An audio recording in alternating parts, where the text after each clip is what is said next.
Olá, meus amigos, mais uma vez com vocês, Luciano da Costa, trazendo aqui algumas reflexões desse canal.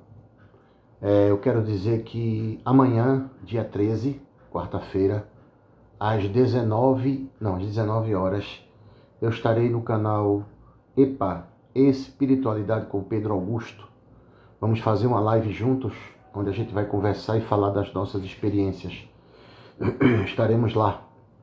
E eu conto com a presença de vocês. Eu vou aproveitar aqui e vou relatar duas experiências que eu tive com o Pedro fora do corpo há um certo tempo. Vou contar por ordem cronológica. A primeira, não é a primeira, uma das anteriores foi que eu fui levado para uma sala. Era uma sala relativamente grande, onde tinha muitas pessoas. E havia muita movimentação nessa sala, onde as pessoas estavam conversando com os espíritos. E uma coisa que me chamou a atenção nessa sala foi a presença de um espírito, que ele se diferenciava de todo mundo ali, porque ao redor da silhueta dele, por exemplo, tinha como se fosse uma luminosidade assim, uma luzinha assim, tipo uns 5 centímetros de luz no corpo dele. Percebia uma luminosidade diferente. Esse espírito parecia... Vocês lembram daquele filme Moisés, com aquele ator Charlton Heston, famoso ator que ele para na frente assim do Mar Vermelho, ergue o cajado? Porque tem o Moisés atual, é o Moisés primeiro, que ganhou o Oscar, com Charlton Heston. Você observa a cara do ator, a cara muito fechada, assim, dura, e ele tem um cabelo muito grande, né, para trás, assim, cabeleira gigante. A cabeleira desse espírito, esse espírito parecia com esse ator, mas não parecia assim um pouco, porque tinha uma cara fechada assim, e ele tinha um cabelo menor, um pouco menor, mas lembrava muito as roupas assim de judeu. E eu olhava para ele, eu ficava olhando assim, e ele para lá, para cá, bem rápido assim. E eu via o Pedro nessa sala, e era muita movimentação, e eu ficava olhando aquilo ali. Essa foi uma experiência que eu tive. Outro desdobramento que eu tive, nós íamos para um local que eu não sei o que era isso, na verdade. Eu sei que era algo muito grande que ficava acima da cidade do Rio de Janeiro, porque eu me lembro que nós pegamos até elevador. E eu me lembro que nesse local tinha um anfiteatro. E esse anfiteatro, pequeno, bem pequeno o anfiteatro, mas era um anfiteatro. As cadeiras eram um pouco inclinadas assim, era um anfiteatro com cadeiras inclinadas assim, né? E nesse anfiteatro, nós entrávamos, eu e ele ficávamos sentados, ele ficava do meu lado esquerdo e eu do lado direito dele, a gente conversava. Quando eu olhava, eu achei estranho, porque tinha uma área assim, como se fosse vidro, era um vidro aquilo ali, porque eu via a cidade do Rio de Janeiro, dava para ver bem de longe o Cristo Redentor, o Corcovado. Eu olhava assim, eu digo, oxê, isso está acima do Rio de Janeiro, eu não entendi aquilo. Na época, no sonho, eu não entendi. E pronto, foi essa parte. De repente, porque às vezes a gente não lembra de tudo, lembra de pedaços. Eu conversando com ele aqui, trocando ideia, ele sentado aqui à minha esquerda. Eu achei estranho, porque eu disse, como é que eu estou aqui vendo o Rio de Janeiro? Eu não entendo. Na hora eu não entendi isso. O que é que eu estava fazendo ali? Mas o assunto de hoje, que eu quero tratar com vocês, é um assunto que tem levado muitas pessoas a debates, não somente no espiritismo, mas também no protestantismo, no catolicismo, em qualquer religião. Isso acontece em qualquer religião. Que é a questão da interpretação dos textos. Existe uma ciência, né? Dizem que é uma ciência, a hermenêutica, a arte da interpretação. Então, toda a hermenêutica, toda a interpretação, ela sofre uma influência muito grande do seu fator emocional. Os espíritos interpretam aquilo que eles têm uma tendência de interpretar. A gente sabe que no cristianismo tradicional, as escolas protestantes e católicas, elas, através dos seus cursos de teologia, produzem aqueles entendimentos que se espalham pela vida, não é? A ponto de todo mundo fazer o curso e pensar de uma forma só. Isso aqui é assim, assim, assim. E muitas vezes esses paradigmas, esses princípios básicos, esses axiomas, que é um princípio básico de uma coisa, ele já começa viciado. Ele já começa viciado.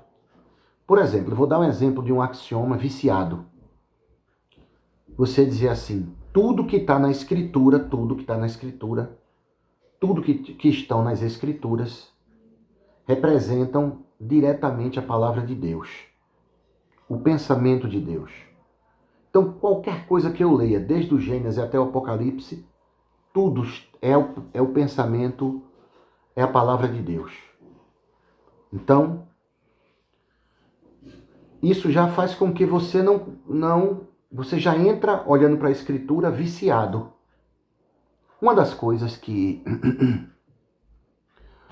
o método científico que foi elaborado ao longo dos séculos, a metodologia científica não é um produto de uma coisa de um século.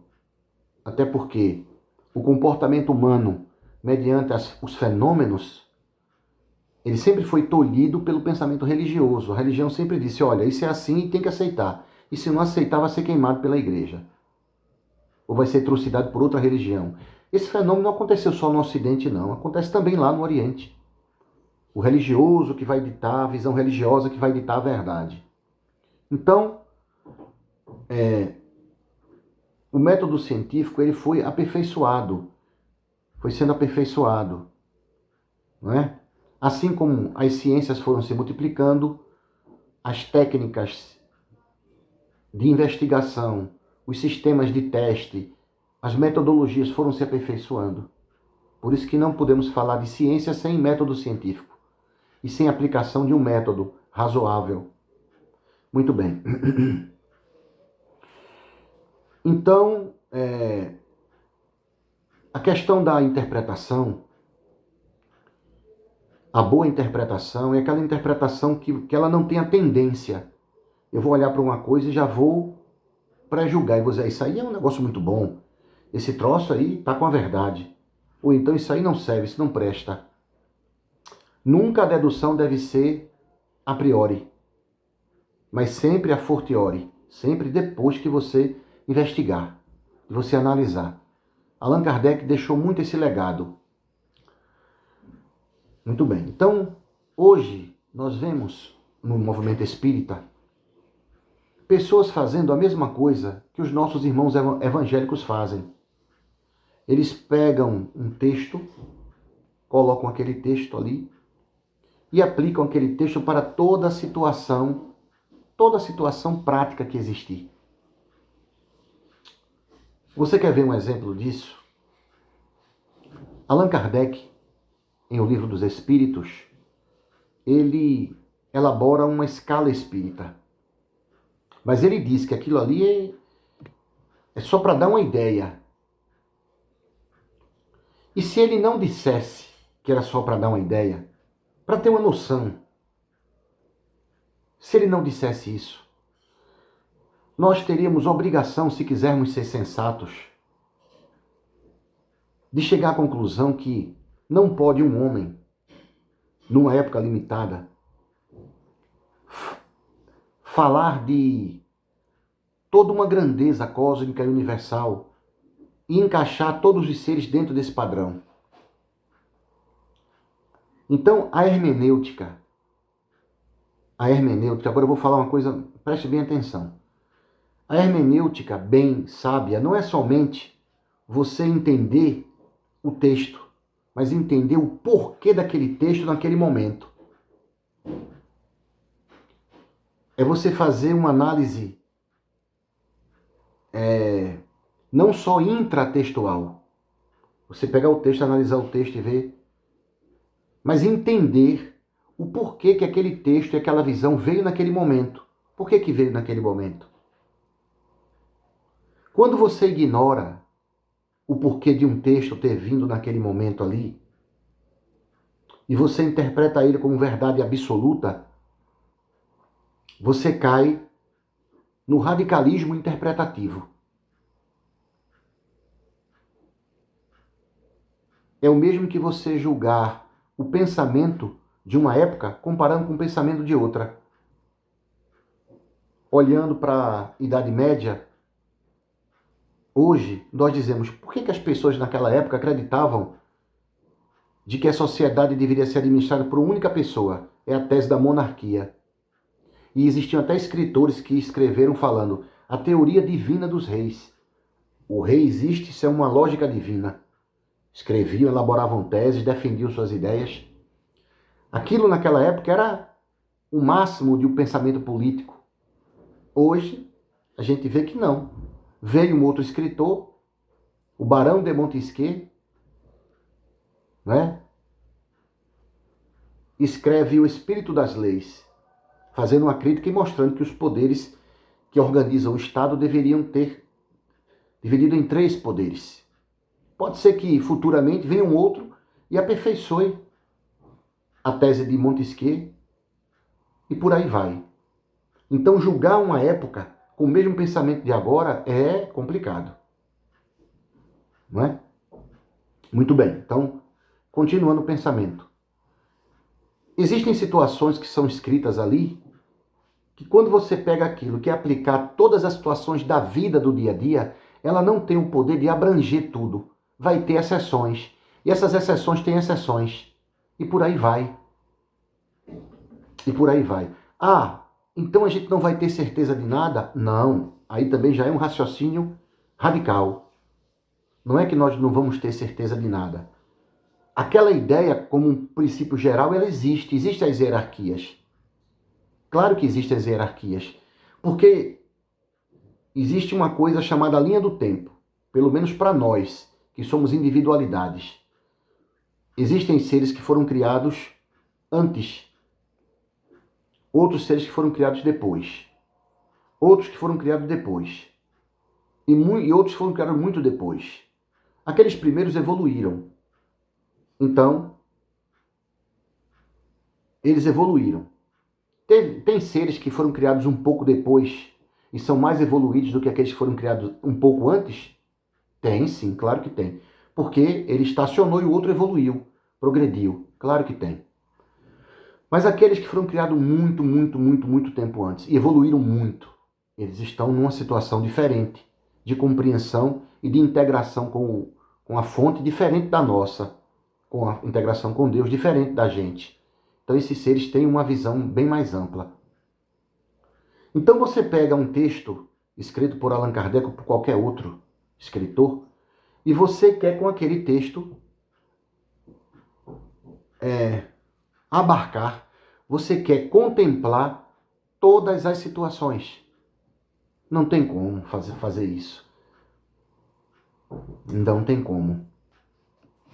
Então há aí uma falta de sabedoria espiritual, uma falta de expansão de consciência para intuir que tem alguma coisa que vai além.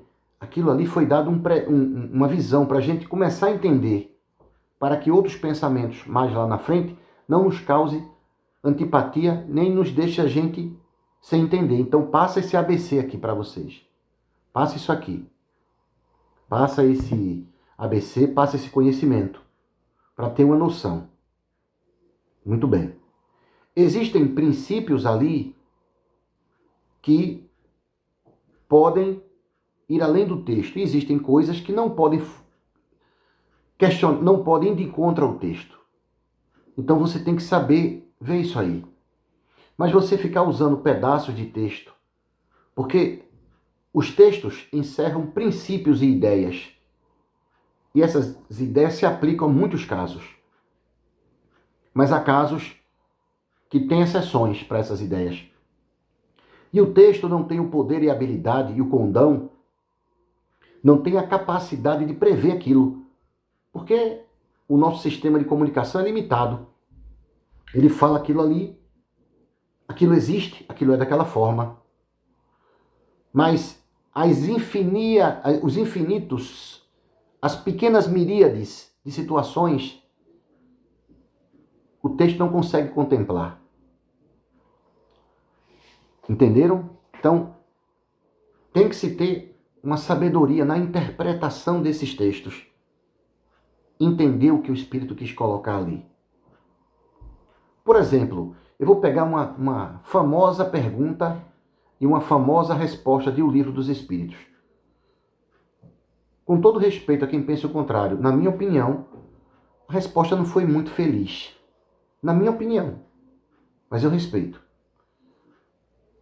É perguntado: pode uma pessoa, com auxílio de um espírito, fazer mal a outra?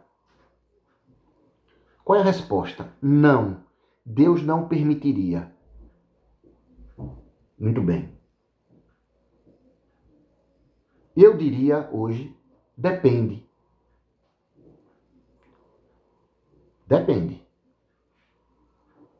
Não, Luciano, você não entendeu o que o Espírito quis dizer. Eu entendi. Eu entendi o que o Espírito quis dizer. Eu entendi o que ele está pressupondo. Mas, na minha opinião, eu insisto, a resposta não foi a das melhores.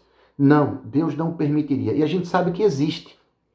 Ah, mas nesse caso, quando permite, é porque tem aquilo. E por que o Espírito não respondeu? Vamos parar da gente idolatrar e colocar tudo perfeito. Não é assim. Não precisa. Uma obra, para ela ser boa, não precisa ser perfeita.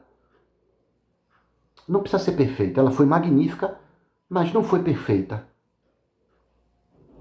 Então, se o próprio elaborador da obra nos concita ao bom senso, eu não vou aqui condenar, desvalorizar a obra, porque tem um ponto ali que poderia ser feito melhor. Você não acha muita presunção de você querer corrigir a obra? Não, porque a obra, como não é perfeita e como nós estamos num tempo melhor, não é presunção. Isso é uma dedução simples. É uma dedução simples. De que uma resposta como depende, para esse caso, né, ficaria melhor. Então, vamos lá. Isso tem gerado o quê? Disputas.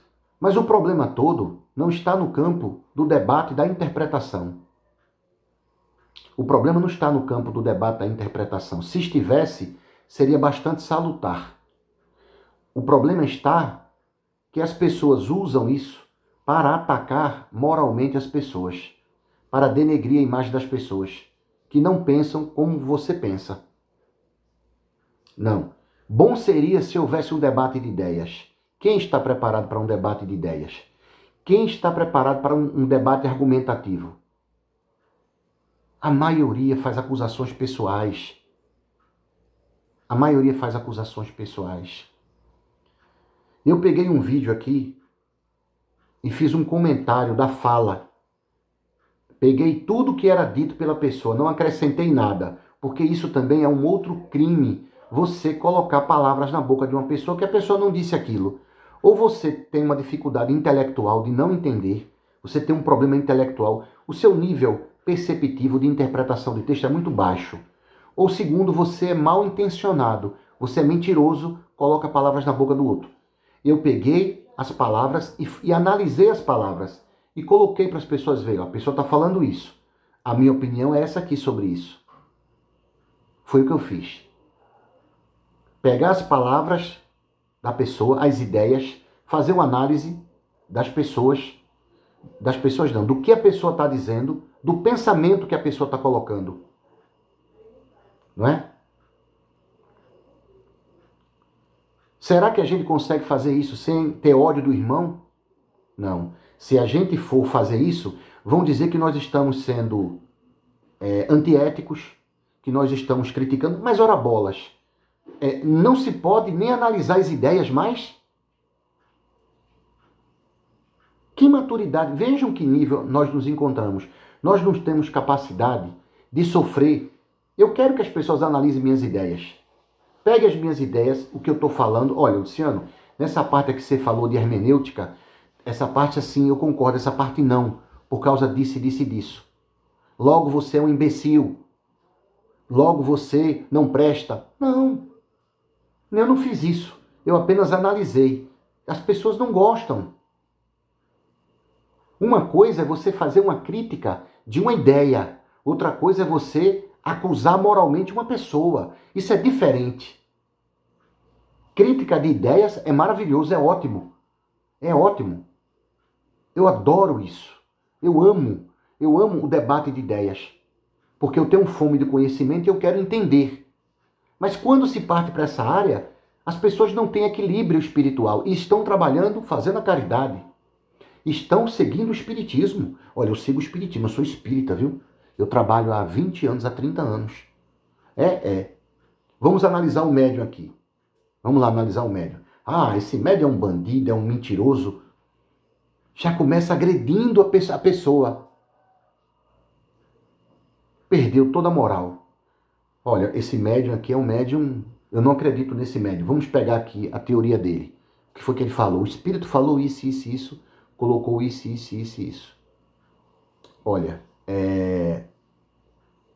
essa ideia aqui, ela está se chocando com aquilo que o espiritismo ensina. Porque o espiritismo ensina isso. Não está batendo essa ideia com essa ideia aqui. É uma análise exclusivamente de ideias. As pessoas fazem isso? Não. As pessoas não têm educação para fazer isso. Não têm preparo moral porque começam a ofender. E parece que tem medo de apresentar os seus argumentos. Será que porque esses argumentos seriam facilmente derrubados com outros argumentos? Será? Os argumentos seriam derrubados. A gente fala aqui, estou falando aqui nesse vídeo. Tem gente que assiste o vídeo, depois grava um vídeo, falando uma coisa totalmente deturpada, quer dizer, nem entendeu o vídeo, a pessoa entendeu. Olha a deficiência intelectual, perceptiva dessa pessoa.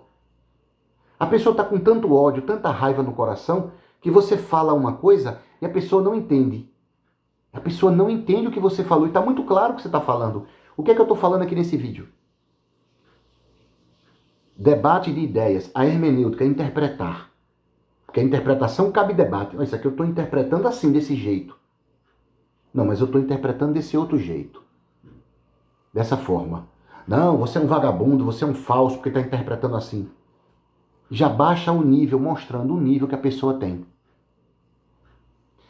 Porque não tem argumento, se tem argumentos, são muito fracos. Coloca um argumento fraco.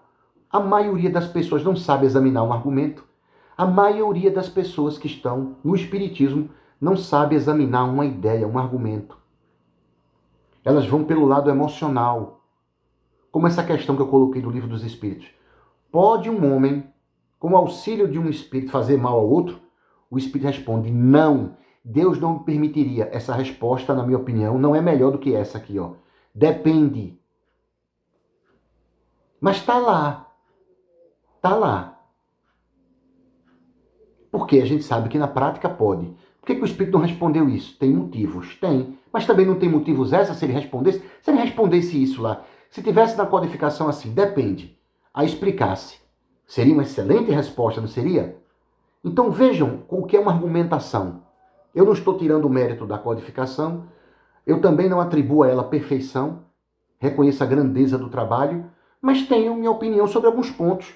E a minha opinião sobre os pontos não está desmerecendo o Kardec, mas só o fato de eu discordar mexe com o lado emocional de algumas pessoas que são radicais. Por que esse radicalismo? Por que esse radicalismo? Dizem que todos estamos para aprender, inclusive Allan Kardec? Estamos mesmo. E por que não se debate ideias? Por que não se debate ideias? Se debate pessoas. Quem debate pessoas é medíocre. Debate de ideias é para pensadores que realmente estudaram e compreendem aquilo. Entenderam, meus irmãos? Então, é isso. É isso. O Espiritismo veio para iluminar nossos sentimentos e também para estimular a gente a refletir sobre ideias, princípios, porque se você assimilar uma ideia e praticar aquilo ali, poderá lhe levar para um estado de sofrimento ou de felicidade. Então é importante, sim, você compreender um pensamento lúcido. E é importante compreender uma manipulação. Você compreendeu a manipulação e compreendeu um pensamento lúcido. Não é? Você quer ver uma coisa? Para finalizar, eu vou trazer aqui o seguinte ponto. Fascinação. O que é fascinação? Fascinação Você está fascinado por uma ideia, você está muito impactado por aquilo, está muito empolgado. Há um predomínio emotivo. Você está emocionado com aquilo ali. Você está fascinado. Você está cego, você acredita piamente naquilo ali. Muito bem. Eu não estou falando de fascinação espiritual. Eu ainda estou no terreno do conceito de fascinação. Rapaz, eu assisti o espetáculo do Círculo de Soleil, eu estou fascinado com aquilo, cara. Rapaz, eu tava vendo um cara que é dublê de Michael Jackson, tô fascinado. O cara faz o moonwalker, que é aquele passinho pra trás. Perfeito, cara. Rapaz, eu tô fascinado com esse cara. A voz desse cara é igual a de Roberto Carlos. É incrível. Entendeu? Então, fascinado é uma coisa. Agora, fascinação espiritual. Vamos lá. Um espírito, por que um espírito vai fascinar um médium? Por quê? Imagine um espírito chegando assim, dizendo, eu vou fascinar esse médium. Aí o outro espírito diz assim, por quê? Você quer fazer algo mal? Não, não, não, é que eu gosto de fascinar o médium. Eu vou fazer o médium ficar fascinado. Mas com que objetivo? Sei lá, eu quero rir, eu quero que o povo fique besta. Não. Quando o espírito fascina o médium, ele tem um interesse por trás. Quem tem experiência em trabalho mediúnico sabe. Se um espírito fascina um médium, ele quer tirar o médium dali. Ele quer fazer o médium cair lá na frente. Ele quer fazer o público cair lá na frente. Então a fascinação não é o fim. A fascinação não é o fim. A fascinação é o caminho, é o meio para se promover um problema. Ok? A fascinação nunca é o fim. É como, fazendo uma comparação a grosso modo, hipnose. A hipnose não é o tratamento. A hipnose é a ferramenta para acessar a mente. É como uma regressão de memória. Regressão de memória não é tratamento. Regressão de memória é uma estratégia para se voltar à origem do problema, detectar o núcleo do medo, do trauma, da fobia e tratar a fobia. O tratamento vem ali. Peraí, onde é que está essa fobia de cobra? Que quando a pessoa vê cobra, vomita, cai. Aí a pessoa, quando era pequena, viu uma cobra pulando por cima dela e ela ficou gaga. Ela tá gago, não tá falando. Aí faz o quê? Hipnose, usa a hipnose como ferramenta. Entra no estado consciencial. Abre a porta. Dá um comando para voltar. Chegou, detectou o problema. Agora eu vou tratar. Então, entenderam uma coisa? Muito bem. Então, a fascinação não é o fim de tudo. A fascinação, ela é um meio para se chegar onde se quer. Quando o espírito está fascinando um médium, ele quer atingir um objetivo, não é? Muito bem.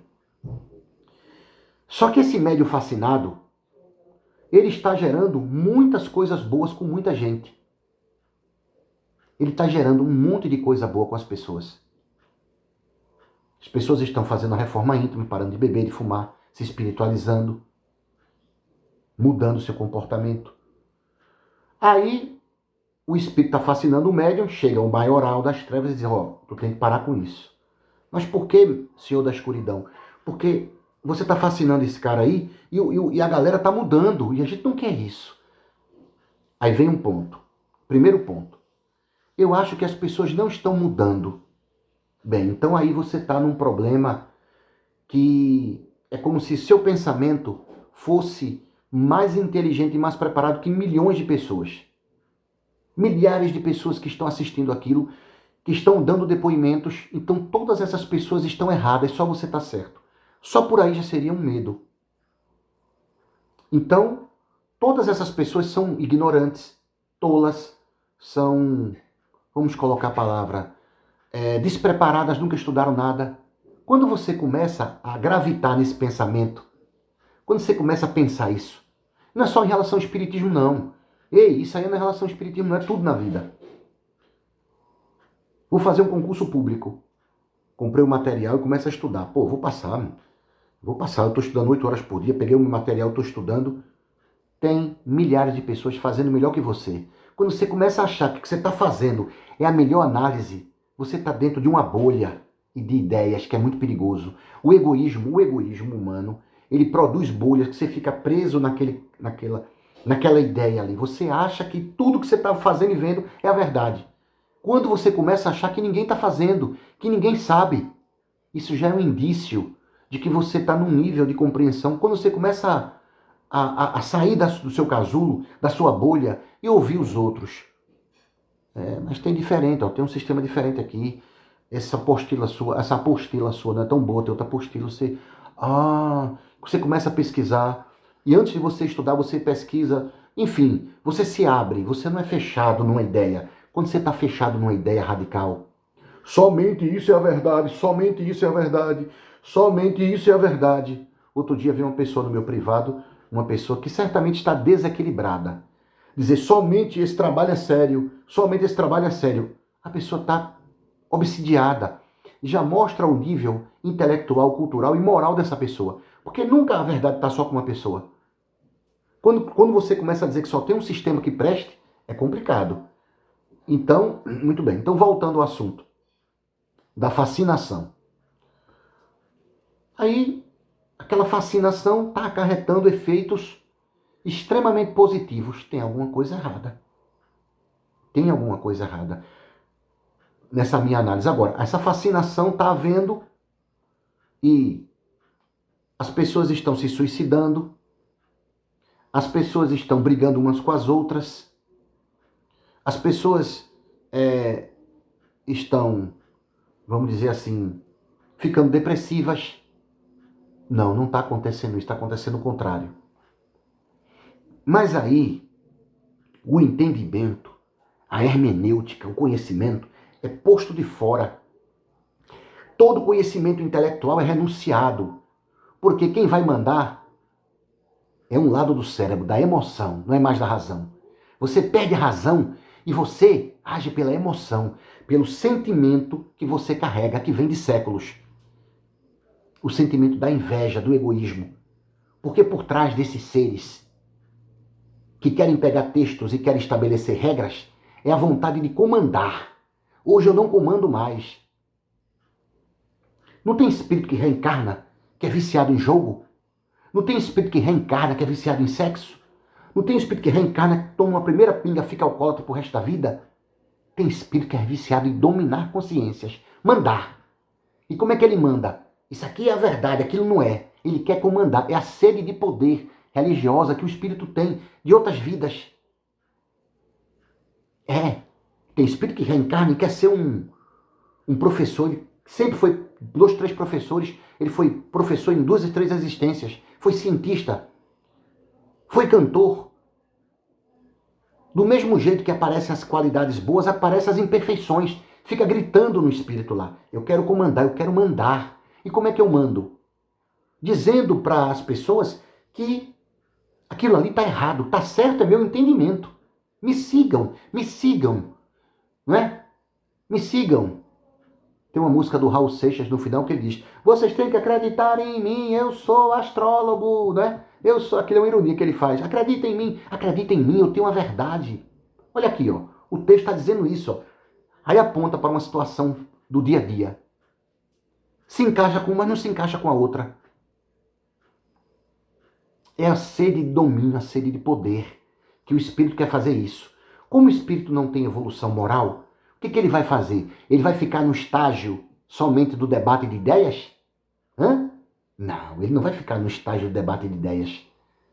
Ele vai agredir, ele vai falar mal da pessoa, porque aquilo é da natureza vibratória que ele está vivendo. Sabemos que ele vai sair disso um dia. Claro que vai sair. Mas no momento ele está vibrando assim. Ele quer atacar. Ele quer atacar.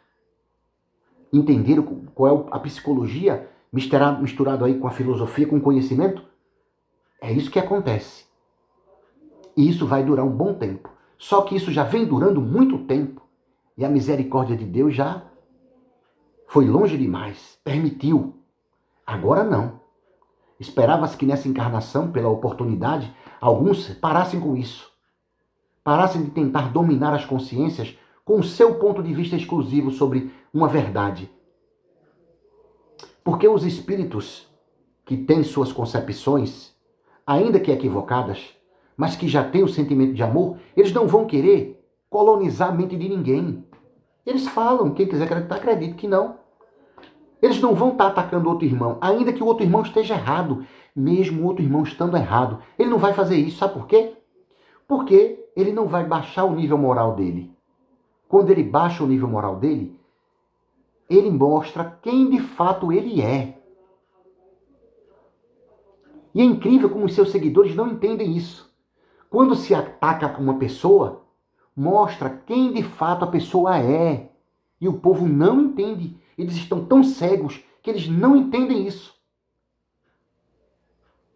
Não entendem. E a oportunidade foi dada nessa encarnação para cultivar a sabedoria e o amor, mas eles não querem cultivar. Pois é. Então fica aqui. Vou encerrar por aqui essa palestra.